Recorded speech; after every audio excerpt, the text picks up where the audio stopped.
What can you learn about the archetype of the dominatrix that you could apply in any area of your life so that you feel the same confidence, the same assertiveness, the same power that we associate with the figure, the archetype of the dominatrix? As a former dominatrix myself, I have explored the ins and outs of what this archetype is. I have embodied it. And I realized that being a dominatrix is not a role you play. It is an extension of who you are. It is an expression of the parts of yourself that you may have either denied or repressed or not given yourself permission to be.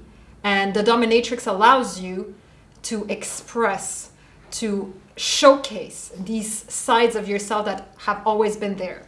Because she is someone who unapologetically will ask for what she wants, and she will do what she needs to get it. And not by asserting her power over others, but by inspiring, seducing others into wanting to do these things, to elevate, to support her as this figure of authority.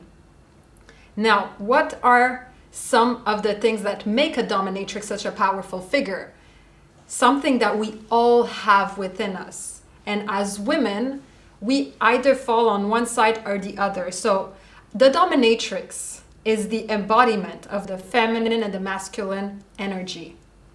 It's the balance of both of these energies, because she can be sensual, nurturing, connected to her emotions, able to make you feel seen, to make you feel heard.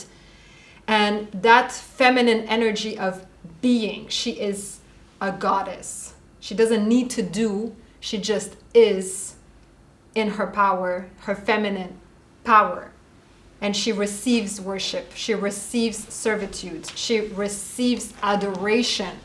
That is her feminine energy. And then there is also the masculine energy. The big D energy that she has comes from her ability to also give commands, give direction, to lead, to wear a strap on.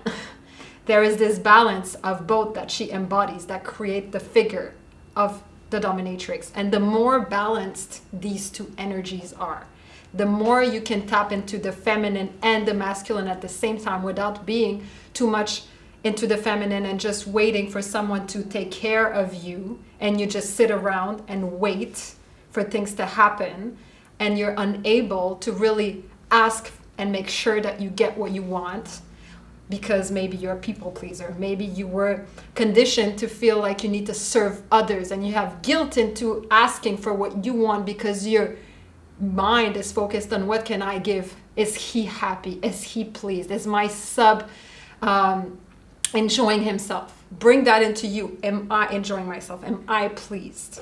And then you have the masculine energy, the leader, the one that will tell them, I want you to do this in this way. Be specific about what you ask, about what you demand, because that shows that you know exactly what you want. And you need to know what you want so you can ask for it. So you can be specific in your demand. And the more specific you are, the more easy it is for others to bring it to you, to give it to you, to fulfill your desires. But if you don't really know what you want, it's going to be really hard for your sub, for others, because we want to apply this to everyday life. How? Even the universe. If you apply this to a spiritual level, for you to get what you want in your life, you have to know what it is that you want. And you have to be bold. You have to be confident. You have to be assertive and claim it, declare it. This is what I deserve. This is what I see for myself. This is what I desire.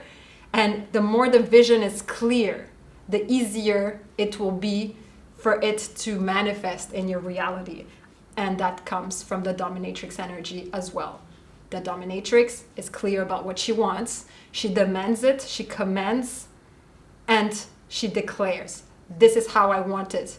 She's specific, and then she can get it. And she asks for it from a place of feminine energy, masculine energy, the balance of both, by seducing, by attracting things to herself, but also taking action and going and getting them.